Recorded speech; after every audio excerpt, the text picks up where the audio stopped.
జై శ్రీమన్నారాయణ. భాగవతోత్తములందరికీ దాసోహములు, అనేక దాసోహం. నేటి పాఠంలో ఈరోజు ధనుర్మాస పవిత్రమైన మాసంలో మొదటి రోజుల్లో మనము ఉన్నాం. నేటి పాశురం మొదటి పాశురాన్ని మనం అనుసంధానించుకునే ముందు విధిగా 5 తనియలు చెప్పుకోవాలి. ఆ 5 తనియలు నేను చెప్తాను, వినండి. మీ పుస్తకాల్లో కనుక లేదా గూగుల్లో కనుక మీరు 5 తనియలు శ్రీశైలేశ దయాపాత్రం అని కొడితే వచ్చేస్తుంది. వాటిని చూసుకుంటూ చదువుకోవాలి.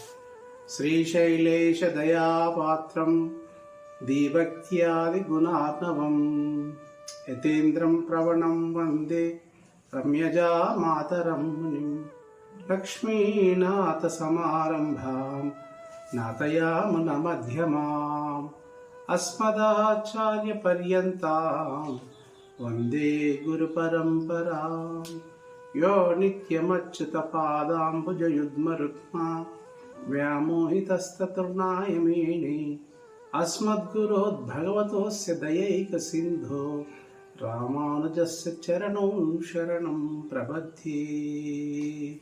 మాతా పితా యువతయా స్తనయా విభూతిం సర్వం యదేవ నియమేన మదన్వయామాం ఆద్యస్య న కులపతేర్వకులాభిరామం శ్రీమత్తదంగ్రియుగళం ప్రణమామి మూర్ధనా. భూతం సరచ్చదా వ్యయమట్టనాథ శ్రీభక్తిసార కులశేఖర యోగివాహాన్ భక్తాంగ్రిరేణు పరకాల యతీంద్ర మిశ్రాన్ శ్రీమత్పరాంకుశమునిం ప్రణతోస్మి నిత్యం. ఆళ్వార్ తిరువడిగలే శరణం, ఆచార్య దివ్య తిరువడిగలే శరణం, గోదాయి దివ్య తిరువడిగలే శరణం. గోదాదేవి ప్రార్థనా. నీలాతుంగస్తన గిరిదటి సుప్తముద్బోధ్య కృష్ణం పారార్క్యం స్వం శృతి శత శిర సిద్ధ మధ్యాపయంతి శ్రోచ్చిష్టాయాం స్రజనిగలితం యాబలాత్ కృత్య భుంక్తే గోదా తస్యై నమమిదం భూయయే వాస్తు భూయః. அன்னவயல் புதுவை ஆண்டாள் அரங்கற்கு பன்னு திருப்பாவை பல்பதியம் இனிஷையால் பாடி கொடுத்தால் நற்பாமாலை பூமாலை சூடி கொடுத்தாலை சொல்லு. சூடி கொடுத்தால் சுடரக்கொடியே தொல்பாவை பாடி அருள வல்ல பல்வலையாம் நாடினி வேங்கடவர்க்கென்ன விதி என்ற விம்மத்தாம் நாங்கடவா வண்ணமே நலுகு. நாச்சியார் திருவடிகளே శరణం, గోదాయి దివ్య తిరువడిగలే శరణం. నీలాతుంగస్తన గిరితటి అంటే ఓ నీలోన్నతమైన సప్తగిరి చేనులపై నిద్రించుచున్న శ్రీకృష్ణ సింహమును ప్రేమార మేల్కొల్పి ఉపనిషత్ సిద్ధము శేషత్వ అర్హతను తెలియజెప్పి అముక్త మాల్యములతో అతనిని బంధించి భోగించిన ఓ గోదమ్మ నీకిదే వందనం. భూయయే వాస్తు భూయ అంటే వందనం తల్లి, నీకు వందనం, పాదావి వందనం. అన్నవయల్ పుదువై ఆండాల రంగరకు అంటే హంసల వరిచేల అందాల మించెడి శ్రీవిల్లి పుత్తూరు గోదాదేవి సుమధురంగా తిరుప్పావై పాడి అనగా తిరుపావై, తిరు అంటే పవిత్రమైన, పావై పాటలు పాడిన రంగని కర్పించి మంచి పామాల ముడిచి విడిచిన పూమాల తోడ విడిచి ముడిచి పూమాల తోడ పలుకుడి ఆ దివ్య నామము నిత్యం అంటూ చూడారక్కొడియే సోడి కొడుతాల్ సొడరక్కొడియే అనే దాంట్లో ప్రార్థనలో తాను తాల్చి ఇచ్చిన ఓ బంగారు తల్లి పూమాలను తన మెడలో దాల్చి స్వామివారికి ఇలా వేసిన ఓ బంగారు తల్లి తొల్లి నోము నోచి పాడిన దివ్య కంకణధారి వెంకటపతికి నన్ను గూర్చుమన్న నీ ప్రార్థన మాకును వర్తింప చేయుమా తల్లి. మమ్ము కర్ణించవే మా కల్పవల్లి అంటూ ఇది ప్రతిరోజు అనుసంధానం చేసుకోవాలి. పాశురంకు ప్రతి పాశురానికి మొదలుగా ఈ 5 తనియలు మరియు గోదాదేవి ప్రార్థన, నీలా తుంగస్తనగిరి తటి అన్నవయల్ చూడు కొడుతాల్ సుడకొడియే, ఈ 3 ప్రార్థన శ్లోకాలను అనుసంధానించిన తర్వాత మొదటి పాశురంలో మనము ప్రవేశిస్తున్నాం. మొదటి పాశురంలో మనం ఇక్కడ అనుసంధానించుకుందాం. ఒకసారి మీరందరూ మనస్ఫూర్తిగా వినండి. నేను కాస్త సమయం ఇస్తూ ఉంటా, మీరు కూడా అనే ప్రయత్నం చేయండి. ఇది దివ్యమైన పాశురం. ఇది 30 పాశురంలో మొదటి పాశురం. పాశురము అనంటే పాట. తమిళంలో పాశురము అనంటే తెలుగులో పాట. పాటను పద్యాల రూపంలో, కవితల రూపంలో, మాటల రూపంలో మనం చెప్పుకునేదే. ఇక్కడ ద్రావిడ భాషలో అమ్మవారు స్వామివారికి పూమాలగా అర్పించింది ఈ పాటను. మార్గలి తింగల్ మది నిరయింద నన్నాలాల్ நீராட போதுவீர் போதுமினோ நேர்ஜயீர் சீர்மலுகும் ஆய்ப்பாடி செல்வச்சிறு மீருகா ஊர்வேல் கொடுந்தோலினன் நந்தகோபன் குமரன் ஏராரந்த கண்ணி யசோதை இளம் சிங்கம் கார்மேனிச்செங்கன்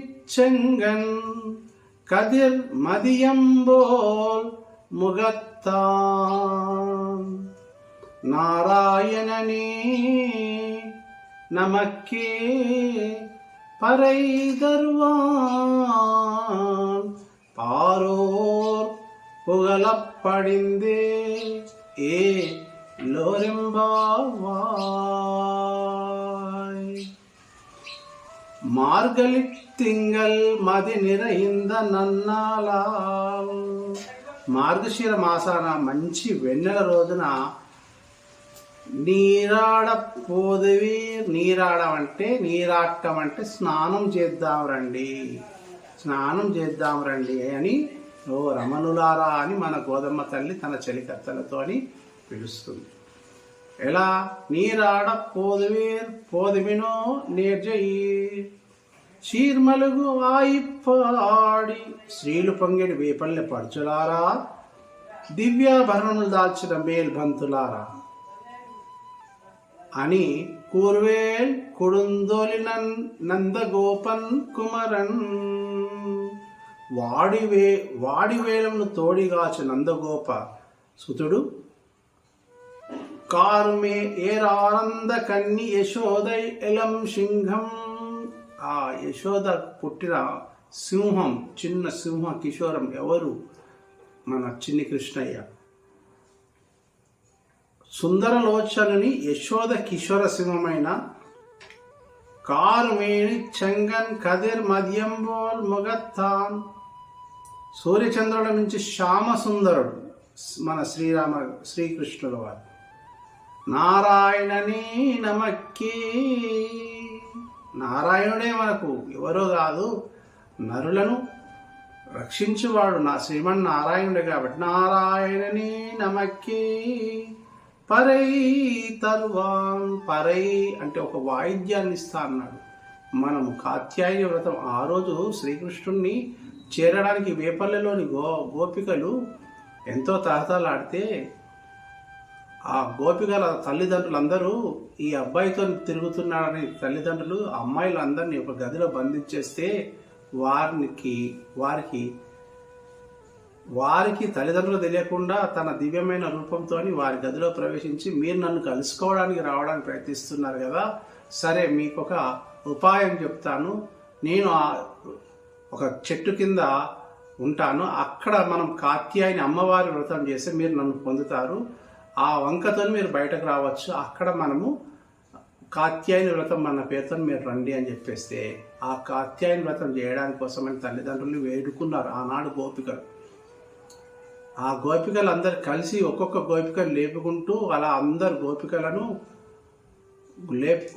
లేపుతూ నిద్రలేపుతూ స్వామివారి సన్నిధికి చేరిన సందర్భంలో మన తల్లి కూడా కాత్యాయని వ్రతంను చేస్తున్నామన్న భావనను తెచ్చుకొని ఆ నారాయణుడే మనకు వాళ్ళకు ఆనాడు వేపల్లెలో గోపికలకు మీరు రండి మీకు మంచి పరై అనే ఒక వాయిద్యాన్ని ఇస్తాను, ఆ వాయిద్యాన్ని మోగిస్తే మీకు మోక్షం దొరుకుతుంది, నా కృప దొరుకుతుందని చెప్పగానే ఆ వంకతో ఆ నారాయణనే నమక్కే పరై దర్వాన పర అనే వాయిద్యాన్ని ఇవ్వడానికి సిద్ధంగా ఉన్నాడు కాబట్టి ఆ నారాయణుడే మనకు ఆ వాయిద్యాన్ని ఇస్తాడు అంటూ పారోర పొగల పడిందే ఆ నారాయణుడే మనకి వాయిద్యాన్ని ఇస్తాడని చెప్పేసి జగతికే మంగళం కూర్చు మన శ్రీ వ్రతం అని చెప్తూ ఈనాడు ఇది పాటను మనకు ఆ గోదమ్మ వారు అందజేశారు. ఇది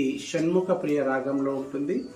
మనము రాగంలో సంగీతంలో కొంచెం ప్రావీణ్యం ఉంటే షణ్ముఖ రాగం ఆలపించి ఈ మార్గలి తింగల్ అనే పాశ్రంను మనం అనుసంధానించవచ్చు.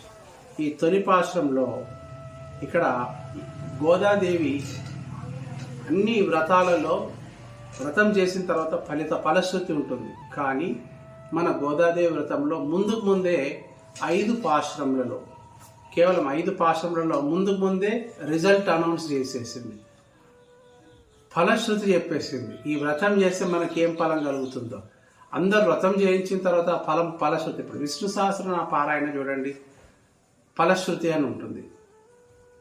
లలిత సహస్రనామ పారాయణం చూడండి, ఫలశ్రుతి ఉంటుంది పారాయణం అంతా అయిన తర్వాత. కానీ మన గోదమ్మ తల్లి అడ్వాన్స్గా ముందే ఏం లాభం కలుగుతుందో చెప్పింది.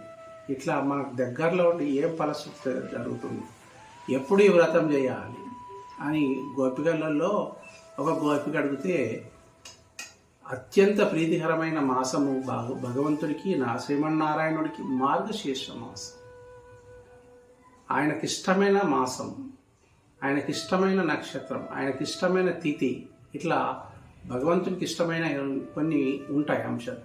అందులో ఈ వ్రతం మార్గశిర మాసంలో శుక్లపక్షంలో ధనుస్సంక్రమం జరిగిన రోజు నాడు సూర్యుడు వృశ్చిక రాశిలో నుండి ధనుస్సు రాశిలోకి ప్రవేశించి ధనుస్సంక్రమణం చేసిన రోజు నుండి ఈ మకర సంక్రమణం వరకు, మకర సంక్రాంతి వరకు ఈ చేసే పారాయణమే 30 రోజుల పారాయణము.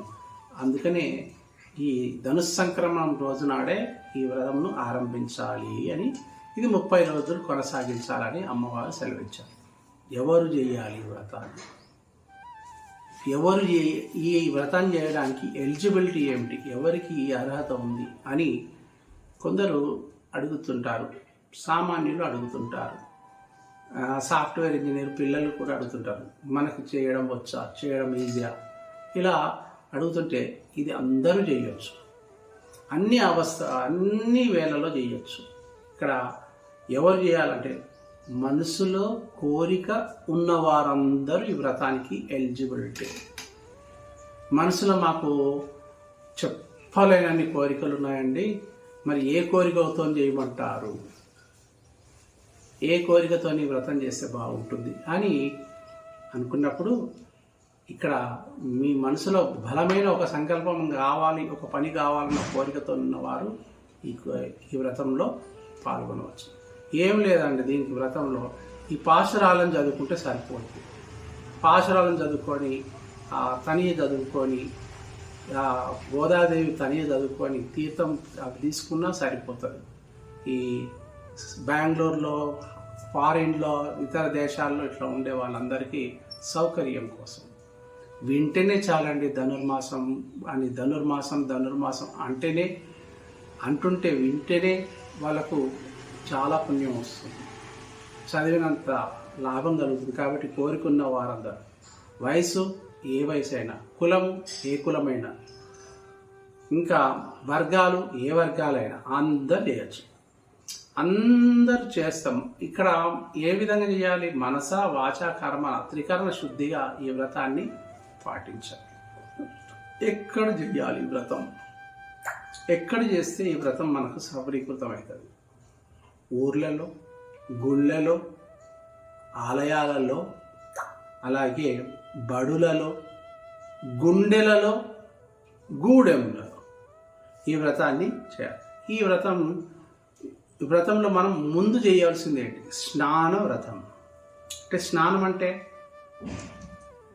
స్నానం, ఇక్కడ నీరాడి అని అంటున్నారు. నీరాడటం అంటే స్నానం ఆడండి అంటే మనము ఈ దేహంపై ఉన్న మురికిని తొలగించుకోవడానికి కోసము ముందు తలస్నానం చేయాలి. అది ఎన్ని గంటలకు? వేకోజామునే 4 గంటలకు 4:30 లోపల పూర్తి చేసుకోవాలి.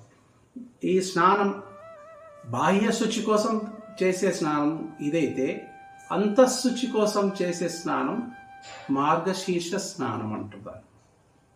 అంతఃకరణ శుద్ధిగా అంటే స్వామివారిని పొందేటందుకు అనువైన కాలం అది బ్రాహ్మీ ముహూర్తన కాలం. 3 గంటల నుండి 6 గంటల వరకు అంటారు, 5 గంటల వరకు అంటారు. అప్పుడు దేవతలంతా సంచరిస్తుంటారంటారు. బ్రహ్మ ముహూర్తంలో లేచిన వారికి అన్ని మేలు జరుగుతాయి అంటారు, కోరికలు నెరవేరుతాయి అంటారు. అందుకని గొప్ప గొప్ప తపస్వీకులు, గొప్ప గొప్ప సాధకులు ఆ బ్రహ్మ ముహూర్తంలో లేచి పూజా కార్యక్రమాలు కానీ, లేదా వయోవృద్ధులైతే దేవుని గురించి చింతన చేయడం కానీ ఇట్లాంటి కార్యక్రమాలు చేస్తుంటారు. కాబట్టి 4 గంటలకు లేచి తిరుపావళి నిత్యము, ఈ 30 రోజులే కాకుండా నిత్యం అనుసంధానం చేసుకుంటే, తిరుపావళి 30 రోజులు కనుక పాడుకున్నట్టయితే వాళ్ళ కోరిన కోరికలు ఎప్పుడు కూడా స్వామివారికి కటాక్షం లభిస్తుంది, మోక్షం లభిస్తుంది.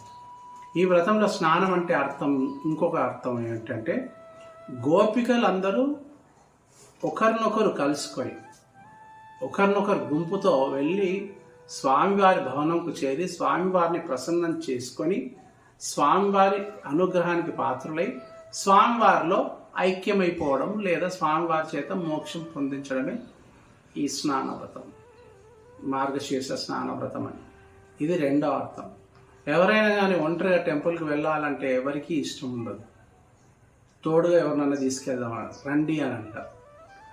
అది శాస్త్రం ఏం చెప్తుందంటే, ఒంటరిగా వెళ్ళకూడదు ఎప్పటికైనా, ఏ చోటికైనా. ఒంటరిగా వెళ్ళేటప్పుడు తోడున ఒకరు లేదా బృందము తీసుకొని వెళ్ళినట్లయితే ఆ బృందంలో భక్తి భావన నిండి అనుకున్న విధంగా వాళ్ళు స్వామివారి సన్నిధికి చేస్తారు. ఇక్కడ మన గోపికమ్మ తల్లి మన గోదాదేవి కూడా గోష్ఠి తన సహచరులందరినీ లేపుకొని స్వామివారి చేయడానికి చేసే ప్రయత్నమే ఈ గోదాదేవి. ఎందుకు స్వామివారిని చేరడానికి అక్కడ ఏం వ్రతం జరుగుతుందని భావించుకుంది అమ్మవారు?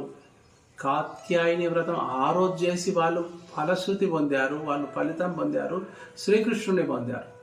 ఈరోజు నేను కూడా శ్రీరంగాన్ని పొందాలంటే నేను కూడా ఈ కాత్యాయని వ్రతం లాగానే నేను భావించి నా తోటి వారందరినీ లేపుకొని నేను కూడా ఆ రంగడి దగ్గరికి వెళ్ళి ఆయన దగ్గర మోకరిల్లాలనే ప్రయత్నంలో ఈ వ్రతం అనేది అమ్మవారు స్టార్ట్ చేశారు. కాబట్టి మనం ఈ వ్రతం వల్ల అనేక ఫలితాలు పొందాయి. అయితే ఇక్కడ భగవత్ గుణానుభవ స్నానానికి కావలసిన ఆభరణాలు 3 అండి. భగవంతునికి ఇష్టమైనవి ఒక 3 వస్తువులు, మన దగ్గర నుండి భగవంతుడు ఆశించేవి కేవలం ఒక 3. ఆ 3టిని మనం కనుక సాధించినట్టయితే, ఆ 3టిని కనుక మనం జయించినట్టయితే స్వామివారికి మన మొర తొందరగా. చాలా కష్టమైనది ఏంటంటే భక్తి. ముందు భక్తి అనేది కలగాలి. భక్తి అనేది కలుగుతా పోతుంది. భక్తి అనేది ఉంటే జ్ఞానం వస్తుంది. జ్ఞానం పెరిగిన కొద్దీ ఈ ప్రపంచంలో ఉన్న సౌకర్యాలపైన, కోరికలపైన వ్యామోహం తగ్గి వైరాగ్యం వస్తుంది. అందుకని భక్తి అనేది కలగాలి.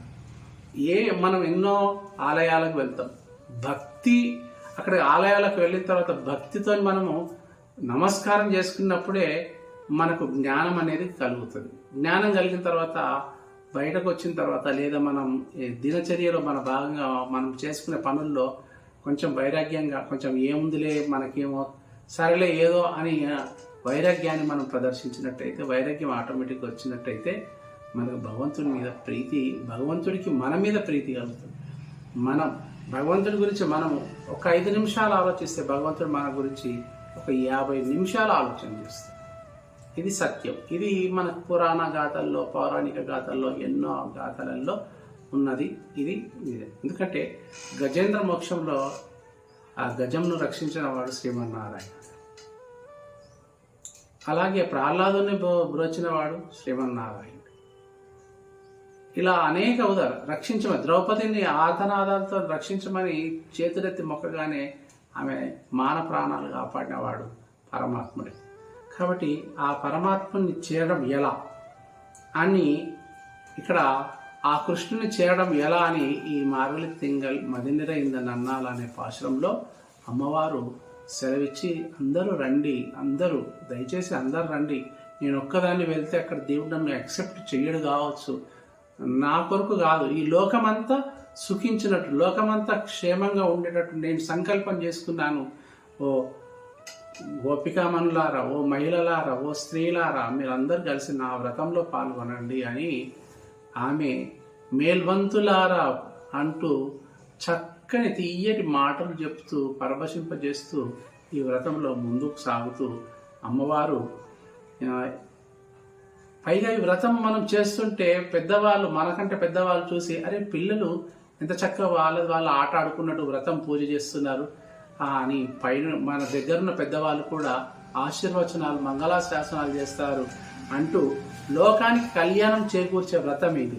మన కోసం కాదు, ప్రపంచానికి, ఈ లోకానికి, ఈ భూమండలానికి అంతా కళ్యాణం, అందరూ సుఖంగా సర్వే జన సుఖినో భవంతు అన్నట్టుగా, సమస్త సన్మంగళాని భవంతు అన్నట్టుగా అమ్మవారు గొప్ప తలంపుతోని, గొప్ప మనసుతోని ఈ వ్రతాన్ని ఆరంభించింది. గోపికామణులు అందరూ 10,000 మంది గోపికామణులు అందరినీ పిలిచి మొదటి పాశురంలో అలా పిలిచి అందరినీ చేకూర్చగలిగింది.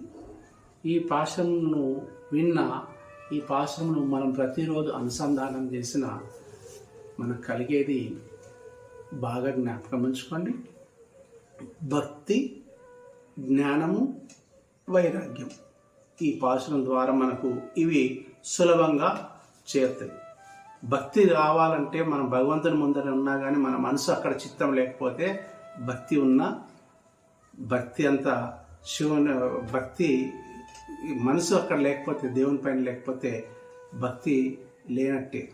చిత్తం అంతా శివుని మీద, భక్తి అంతా చెప్పుల మీద అనే తెలుగు సామెతల ప్రకారంగా మన భక్తి స్వామివారిపై ఉండాలి, గోదమ్మ వారిపై ఉండాలి, ఆమె కరుణా కటాక్షముల పైన ఆ దివ్య మంగళ స్వరూపాన్ని చూడాలి. పాదముల నుండి శిరస్సు దాకా పాదాల నుండి తల వరకు ఆ సౌందర్యాన్ని చూడాలి. భగవంతుని దగ్గరకు పోయి పొరపాటును కూడా మీరు కళ్ళు మూసుకోమాకండి, కళ్ళు మూసుకొని చూడండి, కళ్ళు మూసుకొని ధ్యానించకండి. ఆ దివ్య మంగళ స్వరూపాన్ని నిశితంగా పరిశీలించండి. పాదాల నుండి శిరస్సు వరకు అలంకారాలన్నింటినీ పరిశీలించండి. మొక్కండి, బయటకు వచ్చి మనసు తీరా ఒకసారి కళ్ళు మూసుకొని అప్పుడు ధ్యానించండి. అప్పుడు మీకు దివ్యమైన అనుభూతి కలుగుతుంది. కాబట్టి ఈ వ్రతములను పురుషార్థములను ఇచ్చే మన పురుషోత్తముడే ఈ వ్రతానికి మూలం. కాబట్టి ఈ వ్రతం చేద్దామని మన గోదమ్మ తల్లి అందరినీ మేల్కొల్పుతూ ముందుకు కొనసాగుతుంది. ఈ వ్రతాన్ని, ఈ పాశురాన్ని మీరు ఈరోజు అనుసంధానించుకొని ఈ పాశురం చెప్పేసిన తర్వాత చేతిలో ఉన్న అక్షంతలు, పువ్వులు తీసుకొని ఇప్పుడు ఒక శ్లోకం, ఇది చాలా చాలా ముఖ్యమైనది. ఈ శ్లోకంను మీరు చెప్పుకోవాలి. కర్కటే పూర్వా ఫల్గున్యాం తులసీ కాననోద్భవాం పాండ్యే విశ్వంభరాం గోదాం వందే శ్రీరంగనాయకీ. కర్కటే పూర్వఫల్గున్యాం తులసీ కాననోద్భవాం పాండ్యే విశ్వంభరాం గోదాం వందే శ్రీరంగనాయకి ఆండాల్ దివ్య తిరువడిగలే శరణం, ఆచార్య దివ్య తిరువడిగలే శరణం, గోదాయ్ దివ్య తిరువడిగలే శరణం అంటూ ఆ చేతిలో ఉన్న పువ్వులు కానీ అక్షంతలు కానీ ఆ అమ్మవారి విగ్రహం ముందర కానీ ఫోటో ముందర కానీ శ్రీకృష్ణుల వారి విగ్రహం ముందర కానీ వేసి సాష్టాంగ నమస్కారం చేసి అప్పుడు మంత్రహీనం క్రియాహీనం భక్తిహీనం జనార్దన యత్కృతంతు మయా దేవ పరిపూర్ణం తదస్తుతే అని ఆ చెంపలేసుకొని సాష్టాంగ నమస్కారం చేసి, అయ్యా ఏమన్నా కుడి ఎడమలు తెలియని పిల్లలం, మాకు ఏది ముందో ఏది వెనకాలో ఏది తెలియని పిల్లలం, మేము నీ బిడ్డలం, మేం తప్పులు చేస్తున్నా ఆ తప్పులను మన్నించు అయ్యా, మన్నించు తండ్రి, మన్నించు తల్లి అని మనసారా ఈ వ్రతంలో మనము సంకల్పం చేసుకొని ముందుకు సాగుదాం. ఈ వ్రతంలో మీరు ముందే మనస్ఫూర్తిగా సంకల్పం గట్టిగా చేసుకొని 30 రోజులు నేను కొనసాగిస్తాను. తల్లి తండ్రి అనుకుంటూ అమ్మవారిని జ్ఞాపకం చేసుకుంటూ ఏ ఆటంకాలు ఈ 30 రోజుల వరకు ఆటంకాలు రాకుండా చూసుకోమని కొబ్బరికాయ కొట్టి నివేదన చేసి గట్టిగా సంకల్పం చేసుకొని తీర్థప్రసాదం తీసుకొని మీ పూజా మందిరంలో నుండి బయటకు వచ్చేసి సూర్యుడిని చూసుకుంటూ పొంగల్ని తినండి. సూర్యకిరణాలు లేలేత కిరణాలు, సూర్య భగవానుడి కిరణాలు లేలేత కిరణాలు మీపై పడుతుంటే ఆ వేడి వేడి పొగలు కక్కే పొంగల్ను మీరు తింటుంటే భగవానుడు ప్రీతి చెందుతాడు. నా కోసం వీళ్ళు పూజ చేసి ఇంత సంతృప్తిగా వీళ్ళు వాళ్ళ కోరికల కోసం మీ పూజ చేస్తున్నారన్న సంతృప్తి చెంది మీ కోరికలను నెరవేరుస్తారు. జై శ్రీమన్నారాయణ. జై జై శ్రీమన్నారాయణ.